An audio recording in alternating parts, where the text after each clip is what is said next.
Listening to the Wolf It Down Sound Volume 1 on Apple Music Radio, your soulful, electric cocktail and dinner party playlist. Curated by Tyler Florence and mixed by Lala Mansion, Los Angeles, California. Bon appetit!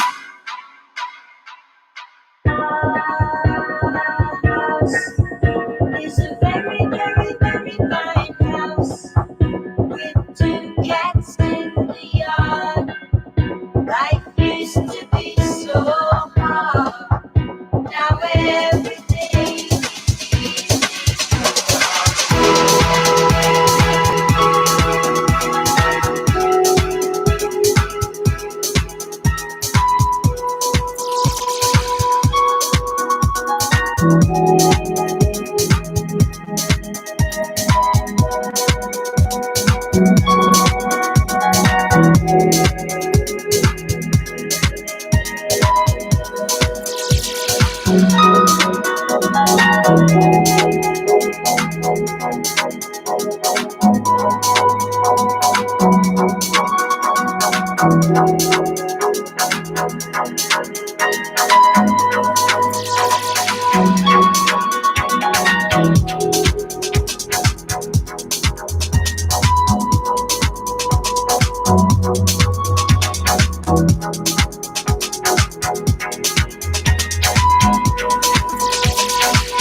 place the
Hey everybody, Tyler Florence here. Welcome to Wolf It Down Live. So excited to be with you today. We hope that you had a fantastic 4th of July, and we hope your summer is going really, really great. We've got an amazing menu set up for you today. We are going to make a really cool hybrid in between enchiladas and a lasagna. That's right, we're making an enchilada lasagna.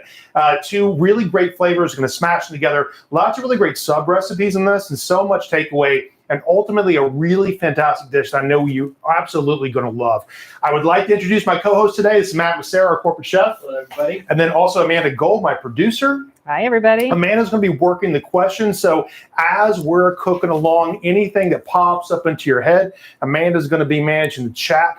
Throw it up there, and we will answer as many as we possibly can. And we're so excited to be with you today. So before we get started, we got a couple different things that we're going to jump onto. And if you're just joining us live for the first time, make sure you head over to wolfitdownlive.com/live. wolfitdown.com/live, and make sure you tap on the thumbnail that says enchilada lasagna, and then right above that there is a little tab you can get the recipe and download it so you can follow along. And then if you're cooking along with us, welcome. We're so excited about all this stuff, and we're going to take it nice and easy. We're going to go through step by step and make sure that we leave no good cook behind, and so much great conversation to be had. All right, so first things first, we're going to be making a really great sort of like salsa roja. That's going to be the first part of this whole process. And this is like from scratch. It's also a really great enchilada sauce. So lots of great cross purposes for this. And then we're going to be making a picadillo from scratch. And then we're going to make it a pico de gallo. And then we're going to be stacking this whole thing up lasagna style and baking it. So if you like lasagna and if you like enchiladas, this is a perfect hybrid we know you're absolutely going to love. Now, before we get started, first things first, we want to make sure that you preheat your oven to 400 degrees. We're going to broil first. We're going to broil. Thank you very much. Yeah, we're going to put that. So I knew we had to turn on for something. That's the reason we got Matt laying around, right? Make sure we get the details done. So pop it on broil first, because we're a little bit later, we're going to be broiling some of these really good tomatoes. Make sure we get that really good char and some really good color on top of that. And ultimately, a nice sweet flavor for our salsa roja. So because first things first, we're going to turn a pan on here, and we're going to toast our chilies here, right? We've got 3 different chilies. Now, when you're making a really great salsa roja, and that's a really great, it's like nice kind of brick red, brown, delicious Latin American enchilada style sauce. It's also great for a lot of really good things. Great for tacos, right? Great for really great breakfast dishes or whatever you want to make. Chilaquiles are fantastic too. So we got a couple different chilies here. Now these are chile de arbo, right? Which are just really great, nice and red. Now these aren't quite so smoky. These have a really delicious, nice kind of bright, dried cherry flavor to them. I think they're really nice and not incredibly hot, right? And then we have a chile de arbo. Now these are really packing with some serious heat. Now these are super duper hot, right? And they also have these really kind of delicious chilies, which are dry poblano chilies. Which are absolutely delicious. Now, these are deep, dried, and smoky, and just really, really delicious. And these have a nice sort of kind of delicious tobacco flavor to them. So I think in unison, you get sort of the sweetness from the chile de arbo. So these kind of have guajillo, sorry. Thank you so much. Really good guajillo chilies. And these are just sort of a nice, dried cherry flavor. And I think in unison, I think they're all really, really nice, right? So there's a couple different dried chilies. If you only got 1 or 2 of these, it's all going to taste delicious, right? No big deal. What temperature do you have that induction top set at? Okay, yeah. So we're gonna crank this up. So you want to begin to toast these things, not incredibly hot because you don't want to burn it. So I think somewhere around like a medium high heat, I think would be really nice. So we're gonna take these and just kind of crack them open, and we're just gonna throw these in, okay? And we're gonna take the seeds out because the seeds will actually ultimately kind of get bitter, and we don't really want that much heat anyway because you don't want too hot, right? Because I think if you're making sort of a really good enchilada lasagna, the kids are going to be eating this, so you don't want it too spicy. Okay. How was everybody's 4th? Did you have a good time? I went to Montana. I don't know if you guys follow me on Instagram, but we had so much fun. You look like you had a good time. Yeah, we had a great time. It was great. Yeah. What'd you guys do? Well, we dropped our 10-year-old off at sleepaway camp, so they just set the timing of that. They did it right on July 4th, so it was kind of a weekend of prepping for sleepaway camp. And first time?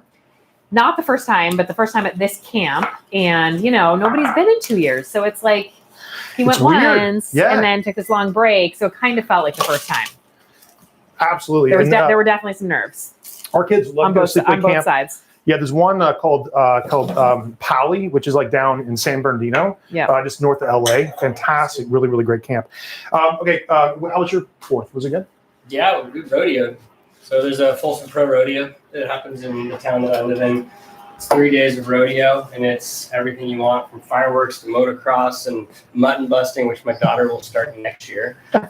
She's like, what's mutton busting? Well, yeah. You're gonna have to elaborate on that, please. When you bust a mutton, what are you doing with that? It's for the kids. So they hold on. You get like from 5 to 10-year-olds. Poor mutton. They get on a sheep and they get a little helmet and a vest on, and they let the sheep go out in the arena, and they just hold on for dear life. How fun is that? The kid that holds on the longest wins. There you go. That's amazing. It's so much fun. Instead of busting cattle, you busting mutton. Oh my That's God. Right. I love that. Mutt. That's awesome. Okay, so with our chilies, we've got some coriander seed, we got some cumin seed.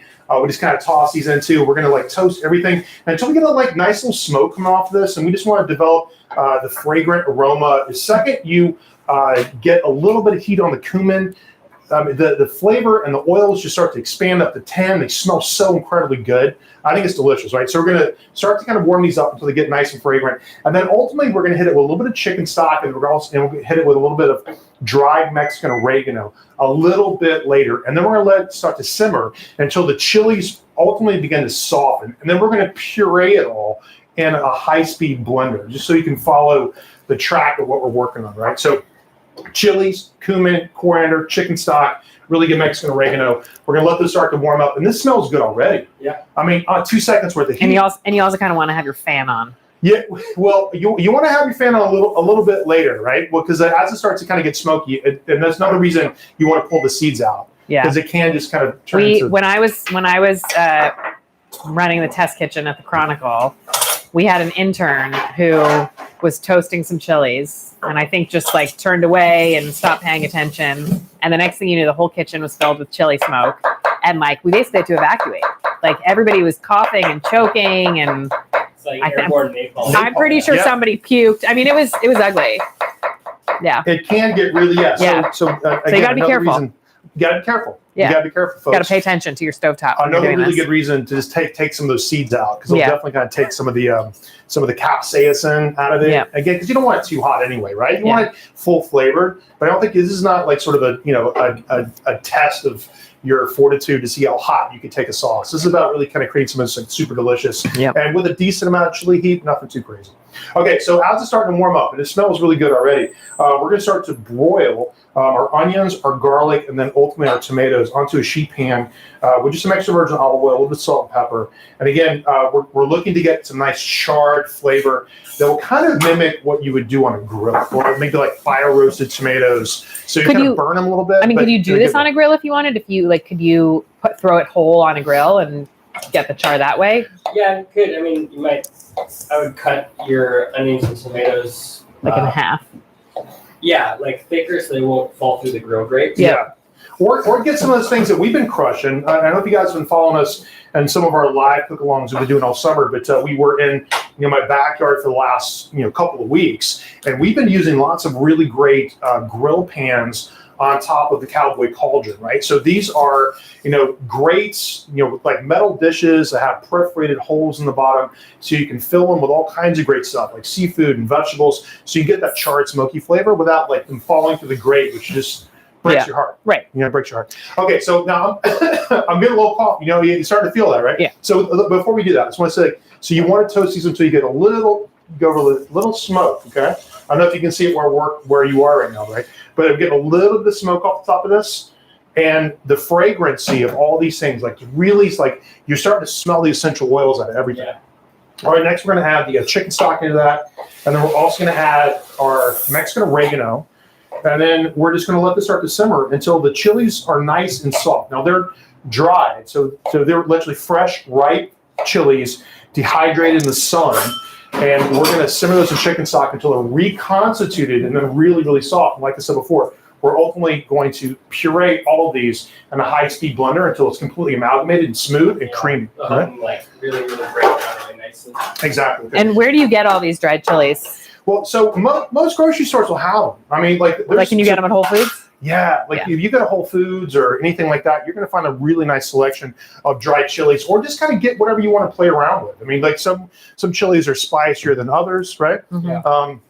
So you definitely want to A kind lot of of times, I feel like more commonly you'll find bags of what they call like New Mexican chilies Yeah. in the grocery store, and they're not as like identified as like soloed out like guajillo or ancho or whatever. Just get a bag of those, and then if you can't find chili arbol, just add some chili flakes of your own. yeah, Okay. or a little cayenne or something to kind of give it some Right. nice flavor. Right? Right, because that's what Those are chili good flakes are, right? Chili flakes, like in the jar, or chili is Is that arbol. chili arbol? I think so. I think it depends. I think they're really, really nice and spicy. Will you look that up real fast too? Because I don't think I've ever had that question. What chilies do chili flakes come from? I think that's a great. Yeah. That's a really, really That's a good question. trivia question. That's a great I trivia think it's question. arbol. Let's see. What chilies All do right, chili? okay, so while she's looking that up, we've got a little bit of salt, a little bit of fresh cracked pepper on top of the tomatoes and the onions and garlic, right? Also, like some cilantro here too. And then we're just gonna really broil this until it's all just kind of burnt and charred, and it just kind of mimics, like I said, what you would do on a grill. You want these kind of like fire roasted flavor. Isn't that Combo. pretty though? That's Combo beautiful, of huh? red or ripened chilies, including ancho, and cayenne. Oh, there you go. Yeah. Is that true? But So it however, says I the onion? there used to be this amazing spice shop in San Francisco, and now I'm blanking on the name of it, of course, but I had a container of chili flakes that were specifically chili de arbol flakes that I still use. So I that's love why. chili arbol flakes. Yeah. I do too. I And they kind of love were like a little dried chilies. bigger, and Make like chili oil from chili Yeah. arbol, and it works. Yeah. It's so good. Yeah, I love that too. And that's a really great use for having dried chilies laying around. And I usually get I got a friend of mine in Albuquerque that sends me a string of dried chilies, New Mexican chilies every year. So I've got Oh, two really? of them hanging from our pot rack in our kitchen, and I made a really nice like Christmas mole hot sauce Oh, yeah. last year, which was really delicious. Yeah. All right, cool. So while I'll start to simmer around, right? And again, if you're just joining us, welcome to Wolf Down Live. So excited to be with you guys. Hope you had a great 4th of July. We're in the kitchen putting together an amazing dish, which is a hybrid, a smash up between an enchilada and a lasagna. We're making an enchilada lasagna from scratch. We're sort of halfway through starting our salsa roja right now, which is dried chilies, cumin, coriander. We toasted them in a saute pan here, a little sauce pot. Added some chicken stock, some really good Mexican oregano. We're going to let those reconstitute. We've got onions, garlic, and chili. Onions, garlic, and tomatoes. Boom. Broiling right now. A little bit of olive oil, salt, and pepper, and also some cilantro. That's cooking away. And the kitchen's starting to smell Smells amazing. delicious. Someone Yeah. wants to know, why didn't you put the tomatoes on a raised rack rather than the sheet itself? Because we want to be able to kind of like let the chilies have so we don't want them to turn to sauce. Right, so I think once they start to, when you put them into something with sides, they'll begin to steam, Yeah. right? Which will actually they'll start to kind of juice All their that liquid. water of the tomatoes start to come out, and they'll Right. just sit in that. They'll sit in that, right? And then they'll never actually really get nice and charred and start to kind of get a little leathery, which is a great question, by the way. But if you don't have one, don't sweat it. This is a professional test kitchen, so we have all kinds of like gizmos and gadgets and all kinds of cool saute pans and racks. But if you don't have one, no big. Just pop them you can pop them into a Pyrex dish and pop it in the oven. Whatever you bake stuff in, that's the best thing to use. Whatever. You just want a little bit of char on top of them. That's ultimately the goal, right? Just so you kind of get like a little fire flavor, that sort of like nice big char thing. So here's the deal. When it comes to making a really good lasagna, you want to make a meat lasagna, right? Yeah. So if we're going to make a regular traditional Italian style lasagna, right? So it would just be, garlic, onions, ground beef, pork, veal. Like bolognese kind of thing. Yeah, but if we're going to make a enchilada lasagna, it's picadillo, right? Which is a really great kind of ground meat mixture that's both sweet and spicy all at the same time. It's got like really nice dried chili powder and cumin to it. It's also got raisins. It's got a really, really delicious flavor to it. Olives, but some do have raisins. Some do have raisins, right? So it's got like a really nice kind of full flavor, very fragrant, really delicious kind of ground meat mixture, which is really, really nice and tasty. So what we're going to do first, we got a saute pan. We're going to let that start to warm up, and we've got onions and garlic that we're going to chop first. And again, we're going to dice this. So if you guys have been following along, it's planks, sticks, and then cubes. Okay, so we're going to take our sharp knife and we're going to take the palm of our hand and kind of put it down on the half of the onion. And then we're just going to wiggle this almost all the way to the very, very end. And then we're going to repeat this a couple of times until we get to the top. Matt, someone wants to know, where was your rodeo? Just curious. Folsom, California. Folsom, California. Yeah. Johnny Cash, the whole thing. Mm-hmm. Exactly. Exactly. Just like the Johnny Cash song. That's right. But I got to tell you, I love this time of the year, man. And I love these like really cool road trips. You know, I think a lot of people, not a lot of people, but I think some people put a lot of work in trying to plan like the ultimate summer vacation. And I think just going on a road trip with your kids sometimes is just the absolute best. We had so much fun. Montana was fun. Okay, so plank sticks, and then so we cut the sticks going vertically. Then we're going to flip it this way. They cut the sticks into cubes, and the whole thing falls apart into like a really perfect dice. So you guys drove all the way to Montana? No, we didn't drive, but we drove when we got there. But I got to tell you, there's a new flight out of San Francisco going direct to Kalispell, which is kind of a game changer, especially coming out of San Francisco, because before you have to fly through Seattle, which would take all day. Right. And it literally took it took less time to get to Kalispell than it takes to drive to Lake Tahoe. Yeah. So it was just kind of perfect. We had a fun time. Yeah, it really feels like we are deep into summer. We're deep into summertime. Yeah, we sure are. The garden in the backyard is really starting to pop. It's hot here in California. But, you know, it's like that kind of slow time of the year, man, you know? It just feels really, really nice and kind of laid back and relaxed. The kids are all kind of like doing like little micro plans every day, you know, who you're going to hang out with and what's kind of like the kind of play date Midweek sleepovers. Yeah. Yeah. It's great. Just kind of wake up every day and just kind of make it up. You know, it's nice. Okay, so we got diced onions. We got diced garlic, okay? We're going to take a little bit of extra virgin olive oil. Oh, look, thank you, brother. Appreciate that. Okay, here we go. We're going to turn this upside medium-high heat, and then we're going to throw in our onions. Boom. Let them start to saute. Boom. And is this something like the picadillo, this is something that you could make ahead of time and it could just sort of sit for a while? Like you could assemble a different day than you made the picadillo? Yeah, I think picadillo is like one of those great things that freezes really, really well. And it's just great if you like tacos. Like I said, taco from California. Taco, avocado. Like tacos and some avocado. If you like tacos and avocado, this is a great meat mixture. And I like having some of those things on hand all the time. So you can just, you know, thaw it out in the microwave and have like a dinner 2 seconds flat. So if you really like this kind of thing, it's great to make in advance. Mm-hmm. Really good. Onions, garlic. Okay, we're going to throw in chili powder and cumin. Okay. I feel like that's also a really good tip is that often people, when they're doing these kind of things, don't put in enough spice. Like, it's the same thing with salt. It's like when your food doesn't taste awesome, it's often because you just haven't put in enough seasoning or you haven't put in enough salt. I think people are terrified of salt. Yeah. I think because you'll go to somebody's house and you'll taste something and it's like, you know, or you'll so watch somebody cook and they'll add a little bit of salt to it versus the appropriate amount of salt. And I think it just, you know, you season as you go. You want to be able to, you know, add some ingredients. And this recipe is tested down to the grain of salt. So we know the appropriate amount of cumin and chili powder that we just threw in. But when it comes to salt specifically, I think it's a really, really great thing you just brought up. Add a little bit, taste it. Does it still feel flat to you? Add a little more, right? Because you get, and so you want to kind of season it as you go and kind of build up layers of flavor.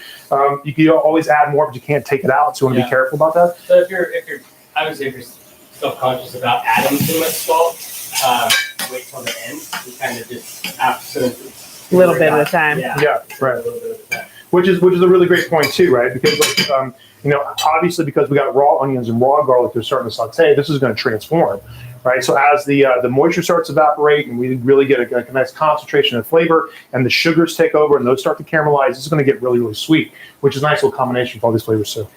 It's good. And then add salt at the end of that, really balance everything out. Okay, so we're getting a little bit of color, nice translucency on our onions. And so we want to give the beef something really good to soak up. Okay. So we got some nice lean ground beef we're going to add. Okay, going to break this up into chunks. And I'm pulling all the onions and garlic up to the front so I get like the beef some contact time with sort of the dry side of the pan. And do you specifically want lean? I mean, like, I feel like I usually go 80-20. 80? Yeah. 80-20 Wagyu. Okay. Oh, Aren't you fancy? So that's exactly what I want. Aren't you fancy, right? I think you can add pork to this. I think it'd be really great. I think you'd add chicken, turkey. Turkey would be amazing with this. That's for sure, man. Turkey would be great. Especially when you're like putting all the other stuff into it, won't be dry. Yeah. It definitely won't be dry. And to me, like if you're looking for like moisture, I think olive oil is that secret trick, right? Olive oil covering this in cheese. So Plus, we're gonna have moisture. We're gonna have moisture from our salsa roja, so that's gonna be nice and moist, right? And plus, we're gonna have not only ricotta cheese because we are making a enchilada lasagna, so you got to go ricotta on this, right? Yeah. And then we're also gonna add sort of a Mexican blend of cheddar and Monterey Jack. So it'll be plenty more. It's plenty moisture. And you wouldn't do something like queso fresco because it's too dry? Queso fresco would be really, really nice. Like whatever kind of cheese you've got. Like sometimes, in our house, we've got a drawer in our refrigerator, which is kind of like the cheese drawer. And sometimes we'll collect just like bits and bobs of things. This is a really great dish to just sort of dump everything out. Like that it would taste really good in this, right? Yeah. Tortilla. Now I wouldn't go blue cheese.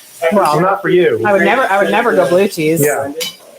Yeah, anything would be really good with this. It's kind of hard to go wrong. This is just sort of like an ooey gooey, different shaped enchilada lasagna fun dish. I love it. Okay, so we're going to start to cook up our ground beef, smashing it all together. There's a lot of smells happening in this kitchen right now. A lot of smells happening in the kitchen. It smells really, really great. Again, thank you guys so much for joining us. You're watching Wolf Down Live. We're coming at you from our test kitchen here in Mill Valley, California. We're just across the Golden Gate Bridge in between San Francisco and Napa. And we're having a great time. And we're putting together a really super fun dish. This is kind of our version of kind of a fun smash up. There's other variations of this online, but I think ours is kind of cool and super yummy. So anyway, we got some really good black beans, okay? We got some really great sliced olives, and we got a can of crushed tomatoes. We're going to add this too. And this is another really great use for those sort of like taco olives. I love those taco olives. Yeah. Me too, man. Yeah. No, they're great. So it's like a little salty, not a ton of flavor, very kid friendly. Yeah. Very kid friendly. Super identifiable. Super identifiable. The olives for people who don't like olives. Those are olives for people who don't like olives. That's for sure. Okay, so black beans are going to go in. Bang. Meanwhile, you know what I've been wanting to make that I've been seeing everywhere, like those TikTok recipes, but I've been wanting to try and haven't done yet? Pasta chips. Are you seeing this trend? I've seen those. Oh, like crispy pasta? Yeah, you like cook the pasta. Yeah. And then you put it in the air fry it. Yeah. Or fry it. Uh-huh. And people are going nuts. I think we need to try them. I think that sounds pretty good. It's a good idea. I like that. Yeah. Okay, so check it out. So we're adding everything: our crushed tomatoes, our black beans, our olives, and there's different like recipes for picadillo as well. Like some call for raisins. You could definitely kind of make this a couple different directions, but I think this is really nice. So, okay. All right, cool. Very so nice. we're gonna let this start to simmer away, and I think we're ready to kind of move on to the next bit, man. Love it. All right, right on. Fantastic. How's our broiled tomatoes? Looking good? Got a little color on it? Need like another minute. All right, fantastic. Looking good? Very close. Very close. Super duper close. Super duper close. Teresa wants to know, how about a slow cooked version of the meat sauce, like with shredded beef?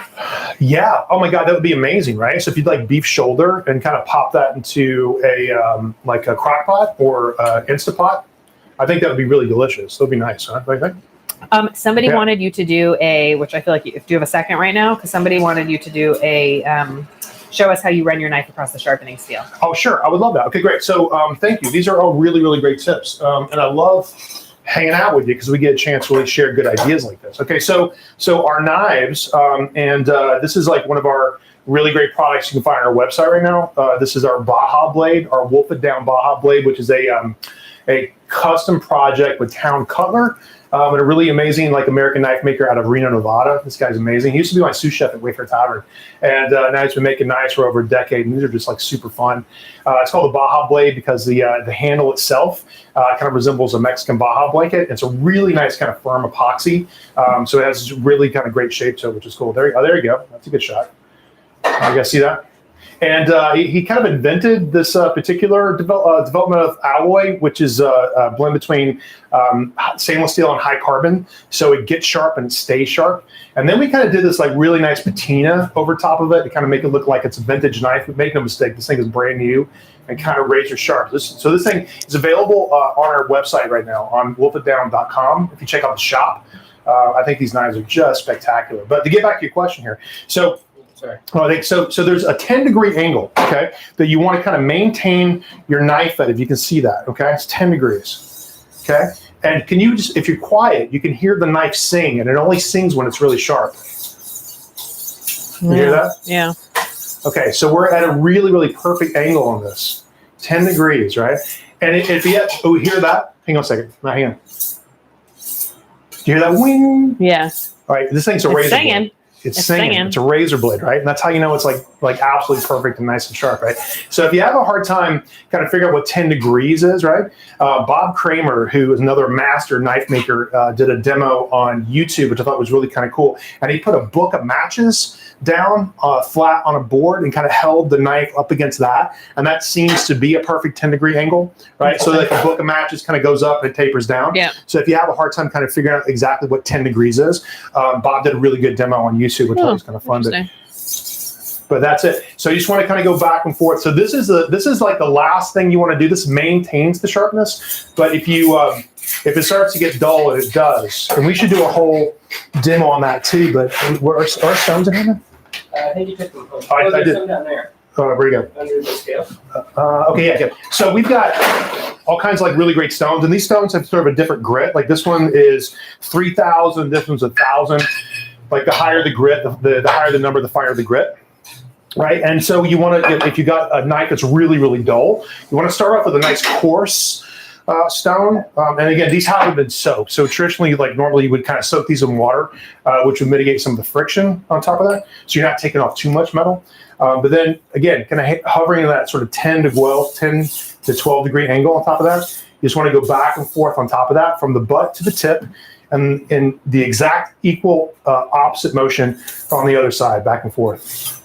You can hear this sing on top of the stone, okay? And then, sorry, but and then like the finer, the higher the number, the finer the grit, right? And this kind of feels nice and smooth on this one, right? And this one will start to kind of really pull that gorgeous factory edge back to the blade. And if you look at a knife under a microscope, right, especially when they start to get dull, you'll see this, it'll start to become feathered and tear on top of that. And that's just from using on hard surfaces and kind of cutting things back and forth. So you got to tear away those feathers and then kind of get back to an alignment, which is like really great. There you go. So if you see, look at this under, there you go. But if you look at under a microscope, like you'll see the blades start to tear and feather. And then, so you'll have to kind of like grind those feathers down to get back to a perfect edge. And then it just takes a little bit of practice. They call me the village blacksmith because I sharpen everybody's knives around here. Because I'm pretty good at it. Cool. Good. Great question. Good question. I appreciate that. All right, guys, here we go. So, so we are kind of right in the middle. You ready to puree sauce here? Okay, so we've got our broiled tomatoes. Look at that. And again, we've got some really nice color. You can smell the char of the onions. They're not pretty. Definitely you can smell the char of the onion. You can smell the char of the tomatoes and the garlic. And this is also going to give a really nice sort of like flecked appearance to the sauce itself. Yep. A real fire roasted like appearance and presentation. And some of these like flavors to me, I always think that toast tastes great right before it's burnt. That's the best flavor of toast. We had a whole conversation about this yesterday. Toasted is when it's at its like finest, right? So I think some of these like nice charred flavors to me, I think taste really good. Okay, plus you've also got the base for our salsa roja, all right? So it's going to be these broiled tomatoes and onions and cilantro and garlic. And then our 3 different chilies and our chicken stock and our cumin and our coriander seed. Okay, it's all going to go into a blender here, all right? And does this need to be like a good high-speed blender, or any blender will do? I think that if you really like to cook, I think investing in a good blender is worth it, right? Because sometimes people just have that old Hamilton Beach blender that makes good margaritas. It kind of crushes ice, but doesn't really emulsify anything really, really well. Yeah, it's not going to be like silky baby food smooth. Right? No, and that's what you want, man. But even if it's not, I'm telling you, you could put this into like a food processor. You could hand chop this And it's all going to be good anyway. So you can put all the stems and everything from the cilantro in there. Totally. It's great. And ultimately, when we puree this, I like the little flecks of like charred onion and charred tomato in here. I just think it's a great presentation. And it smells good too. Love it. It's pretty. Isn't it pretty? Yeah. Smells great.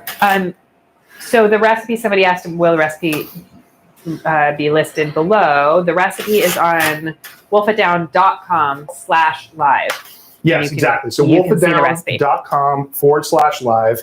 And you can see not only this recipe, you can also see all the recipes for the rest of our classes for the summer, which is great. So we got a handful kind of going up until August, which is going to be fun. Okay, so here we go, guys. So we got our blender top. All right, so when you're blending something hot, you want to be really careful because the steam, right, as we start to kind of turn this thing on at high speed, the steam will want to force the lid off of this stuff, and you don't want to wear it. It's super hot. You don't want to sling it all over the counter or the ceiling. That's for rookies. You don't want to do it. Yeah. So towel over top, right, pressure, nice even pressure, turn on, start low. Okay, and then just blend it up.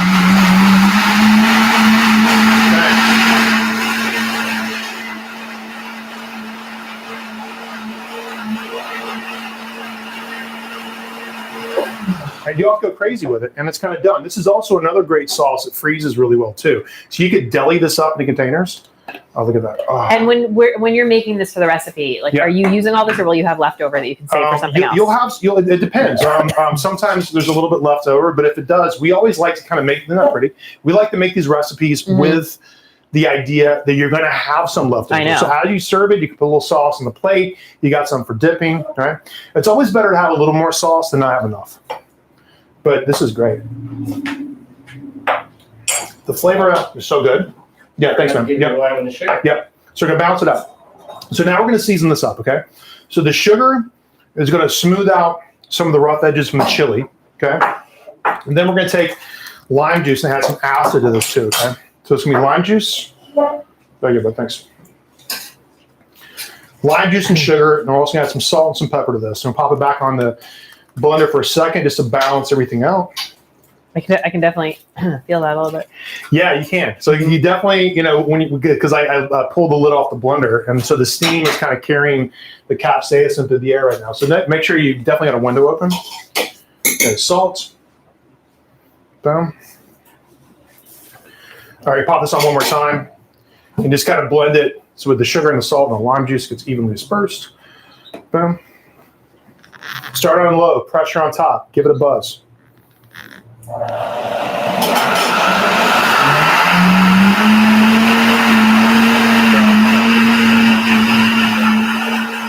Boom.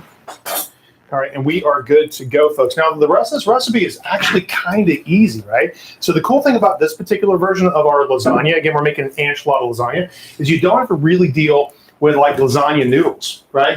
So we've got our lasagna noodles are going to be corn tortillas, right? Then we're going to add layers of that, right?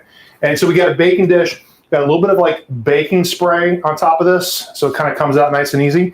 But this is it. We got really beautiful fresh mozzarella cheese. Ricotta. Oh, I'm sorry, you're right. Ricotta cheese, right?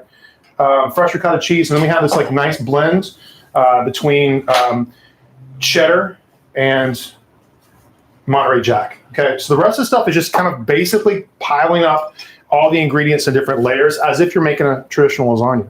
Sauce down first. You want a ladle? Yeah, you got one? Thank you, bud. Okay, so the sauce layer on the bottom. Okay. Thank you, bud. All right, thanks, man. Appreciate it.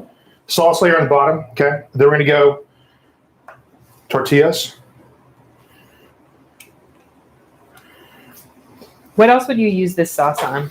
I would use this sauce on tacos. I would use this sauce on enchiladas. I would use this sauce on chilaquiles. Would it be good with like rice and beans? It would be great on rice and beans. It would be really, really great on rice and beans. You cook your rice in the sauce. Yes. Add a little bit of the sauce to like your liquid. Your water, your liquid, and then it'll cook, and that's how you get that really beautiful totally like, red rice. Yeah. Yep. And this is also a great sauce just for dipping chips into. That's really delicious, right? So if you want to serve this as like a salsa on the side, things like that, that's great. Yeah. All right, cool. So we got that. So the next little piece of this is going to be our picadillo. And again, just think about it as if it were traditional lasagna, okay? Yeah, boom. Thanks, bro. Thanks. Okay. Down. Pile it all up. Let me get a nice little center shot. My buddy Nick here. Okay, boom. Tortillas, picadillo, really good enchilada sauce. Boom. One nice big even layer of meat on top of this.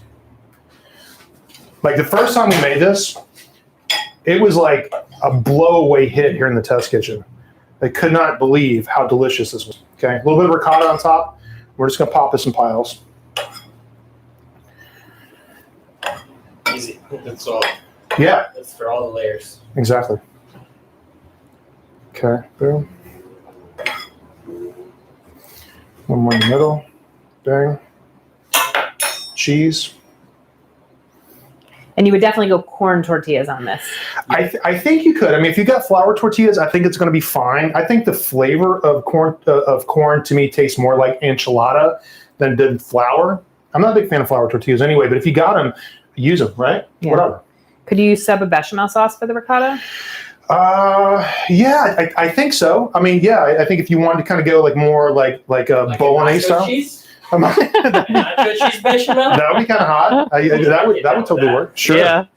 Good idea. And I love the fact that people are kind of offering really good suggestions on this too, because to me, like that's a difference between, like following recipes and cooking is really just sort of following kind of your instincts, thinking, okay, this would be a really great substitution for this. And listen, all of our recipes are designed to be roadmaps, right? They're all designed to be, really great. I mean, if you want to follow them detail by detail, they're all going to come out really, really perfectly. But if you want to take any of this stuff and translate it from like an allergy standpoint or preferences or creativity, I want you to make it your own. But look how pretty this is. It starts to stack up really well. All right, salsa roja, back to our picadillo. Boom. Give this a nice little scatter.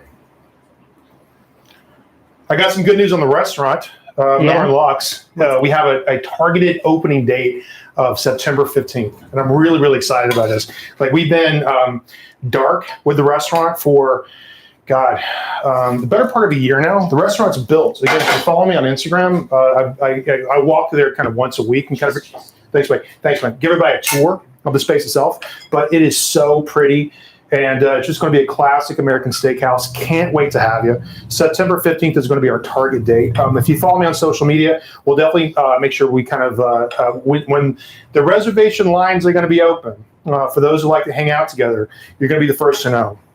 But it's going to be a very special place. 3 years in the making. So when you put the dollops on, you don't need to like spread it out because it'll just kind of like melt all together. It'll melt all together. Which is going to be really nice. And I like the big kind of like, surprises. I like the big spoonful of like super creamy, nice cheese. Get a nice little chunk in there. Exactly. All right. Going back to our tortillas one more time. Is this fun? I think this is actually an easier lasagna to put together than a traditional lasagna. Oh, and if you haven't having to deal with like pasta noodles. Time to change your oven from broil to 400 degrees. Thank you. Just drop it back down. Appreciate that. Yep. Okay, then we're going to kind of press it, make sure all the ingredients are sort of like nice and flat, so nothing's kind of piling up. And then we're going to go back and just repeat the layers. Salsa roja. Salsa is beautiful, by the way. And you get those little charred flecks. Three layers total? What is it, 3, 4? Right? How many layers do you think we're going to get out of this? When I tested it, I did 8. Right. Oh, wow. I think kind of use it all up, right? Just use it all up, right? It also kind of depends on the size of the and what vessel you're using. Totally. But this sauce is also like really good base for like a mole sauce if you wanted to add like chocolate and raisins and peanuts and also really, that's a great idea, man. Yeah. Love that. Fantastic idea. All right, cool. Back to our picadillo.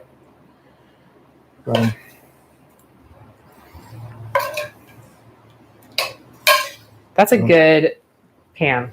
That's a great pan. Yeah, this is one of my favorites, man. What is that, 12? Yeah. Well, actually, I think it's 14 14? inches. Yeah, 14 inches. All right, boom. I got one more layer of meat for one more layer on top here. Right? The cheese. Well, thanks, buddy. Well, this is why I have Matt around. Don't forget the cheese. Don't forget the cheese, brother. Cheese is the most important part. Exactly. And no egg in the ricotta. No egg in the ricotta. I don't know if I really love that anyway, man. I think feel like it gets too like cakey. Well, it gets too cakey, and it also gets too watery. Right? It's just like it's not. I like dry ricotta cheese because I think you want, especially when it comes to making a really good lasagna. Lasagna bolognese is my favorite style of lasagna. I like a white lasagna. Yeah. And the sauce makes all the difference in the world. But when it comes to really good ricotta cheese, I like it really kind of nice and dry. Yeah. Okay. All right, I think this is going to be good, man. I wasn't counting. How many layers is this? 5? That's either 4 or 5. Yeah, we're going to call it 5. Okay, so smush it in. All right, make sure all the layers are nice.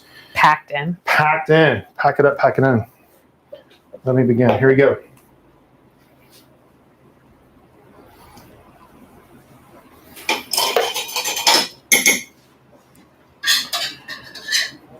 I'm going to take the last little bit of picadillo, sort of spoon it on top.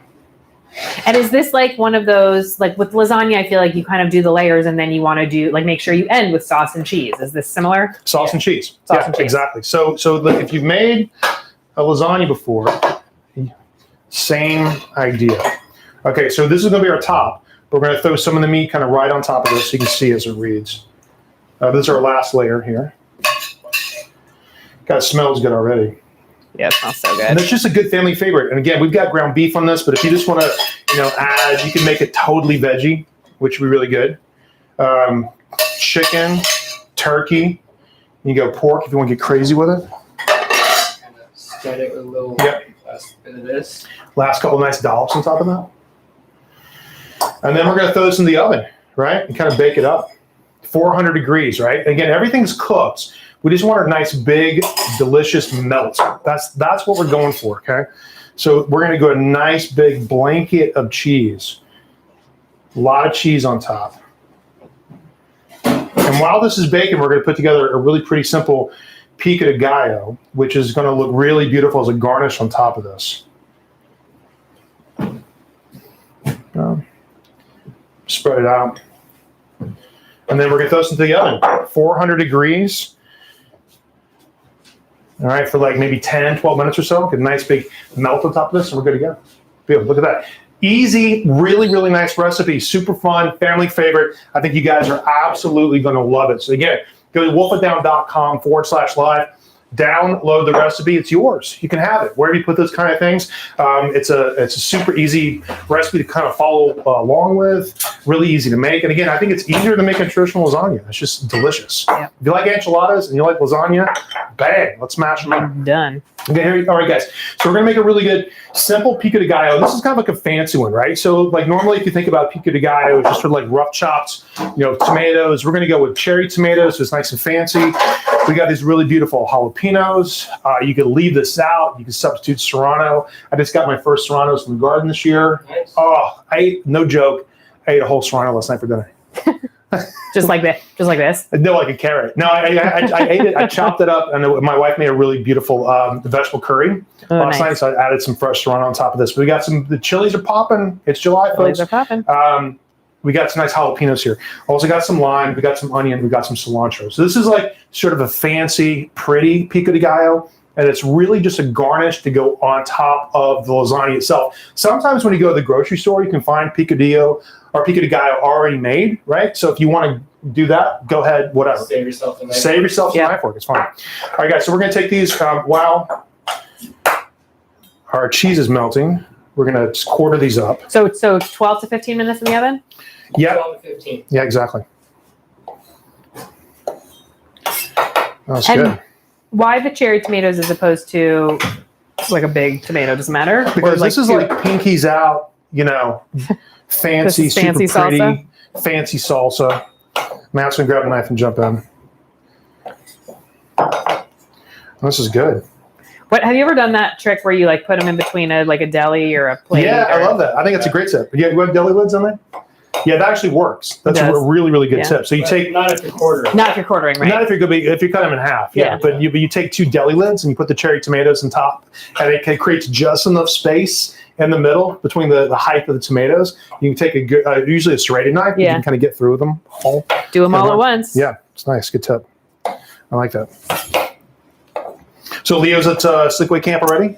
Leo is at sleepaway camp. Have you got any phone calls? I got an update day 1 because we dropped him off, and it was a little touch and go there for a while at drop off, and so then I got a call the next day that said he was 10 minutes after we left, he was skipping up the hill. Yeah. Which of course my 6-year-old is like, he doesn't skip. That's not true. Yeah. I remember the first time I dropped our 14-year-old Hayden off at summer camp, and it was his first time he ever tasted freedom in his life. Yeah. And it was just like crazy magical moments. I took his older brother, my oldest son, Miles, and we went to LA for the weekend. It was like a boys' weekend. And then we dropped him off at summer camp in San Bernardino. And then when we dropped him off in his cabin, met the counselor, said hi, and then he literally said, "Okay, Dad, it's time to leave. You can leave now." And I'm like, "But dude, I'm taking pictures. Let's take a selfie." He goes, "Dad, get out."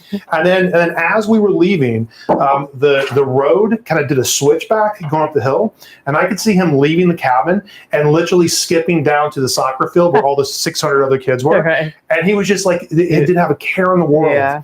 And it was kind of, and they're all strangers, right? He was like, "Hey, I'm Miles, let's go." So he ended up like taking like the DJ, because he's a really good DJ. Ended up taking like the DJ part of the camp.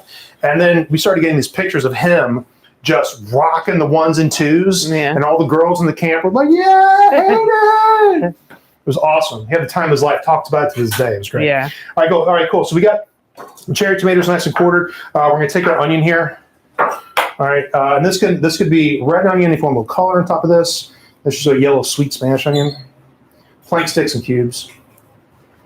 Nice dice.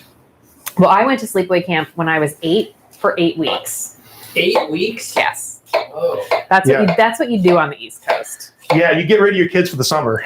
That's what you do. That's what you do. It's like a break for everybody. Yeah. Yeah. I first went on my sleepaway when I was 8. It was a horse camp. Really? Yeah. We like rode horses. Yeah. If it works, and it doesn't work for every kid, but if it works, it's like the best gift you can give your child. I think so too, and it kind of like and it's not cheap. I mean, sometimes it's expensive. I never went to camp when I was a kid. The craziest thing we ever did, kind of growing up in South Carolina, we went to Myrtle Beach maybe once a week, or we went to like John's Island down towards the coast in Charleston, or I went to my grandmother's house and spent 2 weeks with her, and that's kind of like, that was our summer vacation. Yeah, we never really traveled anywhere, but if you can do it, it's just the best. Kids love it. Yeah. Okay, jalapeno, right? So do you guys want to see how you de-seed a jalapeno? Because sometimes, like, we like chili heat here, but what do they say in the South?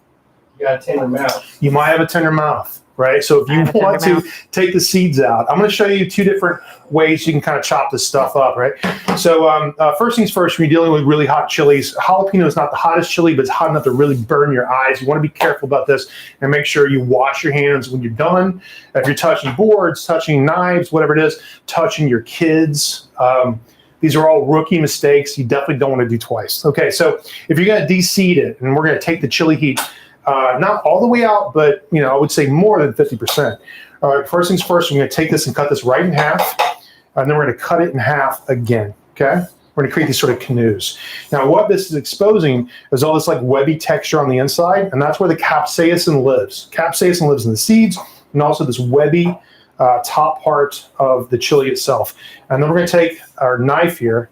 Dude, really nice shot, brother. All right, we're going to go all the way in, and we're going to remove this bit. We're going to do this 4 times. Okay. I'm going to create these little planks. Then we're just going to dice these up. Okay. And then you can just kind of cut these into sticks. And then kind of flip these around, and then kind of dice these up, and you just get a really beautiful, perfect dice of jalapeno. So this is a great way to celebrate chilies, but not have to deal with how hot they could possibly get, especially if you're cooking with kids. Okay, yeah.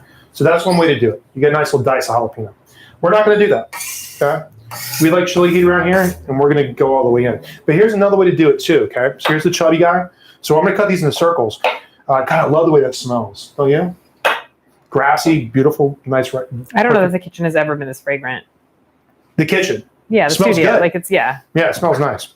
Here we go. Check it out. So I'm going to cut these into real thin circles. Okay. So here's just another way to do it. I like them paper thin, so you get the flavor. You're not going to bite into a big chunk of it. Okay. And then you can sort of stop once you start to get to the webby bits where the seeds are. Okay. So 2 ways to really kind of do the same thing. And this is just sort of different shapes, different sizes. All right. Well, I like the circles. We're going to go this way. Okay. Circles are going to go in. Boom. Okay. And then I'm going to give these to you here. Oh, this is for the onions. Oh, shit. I'm going to put that on you. Okay. All right. Here you go. Bang. Sorry. Okay. Cilantro. Okay. I'm going to sort of hand tear this. I like the way it looks. Are you guys having fun? I love doing these. We've had so much fun this summer. It's got coming at you every single week. We've been bouncing around, trying to find the right format. Facebook was interesting for a little bit, but got kind of clunky. There's like this weird, was it 39 minutes? Cut off at 39 minutes. 39, like the mysterious 39-minute cutoff. We moved it over to YouTube. And it's just us hanging out, having a good time, celebrating food, giving you guys something to do every week. Giving us something to do every week too, right? Okay, lime juice around top. Ooh, we got a dad joke.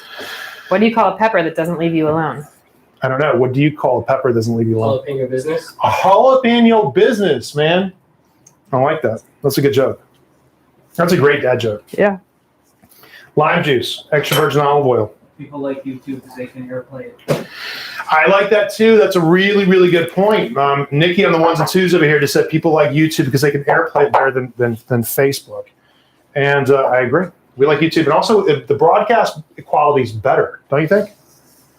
Really good. Salt, fresh cracked pepper. Matt cut up some limes for garnish. And again, like this is, we're making, I got some on here already, but a little more. We missed it. All right. So this is not the same pico de gallo I would make if we're making nachos or if I want to make chips and guac. Okay. This is like a fancy garnish to go on top of this that has all the ingredients for pico de gallo. It just looks more like a garnish on top of a really nice dish. Okay. But I think it's kind of nice and pretty. Check it out, folks. Isn't that gorgeous? It's like almost like a little salad.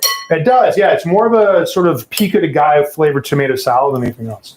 But I think it's going to look really nice on top of our enchilada lasagna. Boom.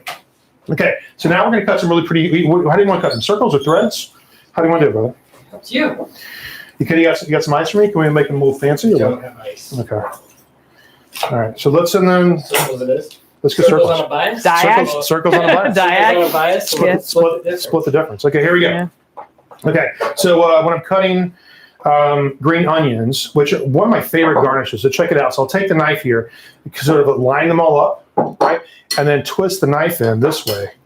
Okay, so now they're all kind of lined up perfectly at an angle, ready to cut onto a bias. And then when you cut green onions on a bias, you want to kind of cut them as thin as possible. It's not a circle as it is almost like a little diamond or a little oval shape. Again, just little style points. They look nice.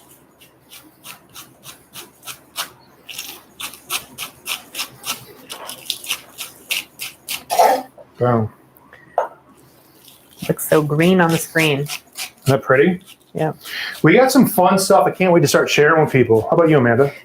What? We got some fun stuff to start talking to people I about. know. We do. We've been busy all Yes, summer. We sure have. Yeah, we've been, Amanda and I and the whole team, we've been deep into like pitch season.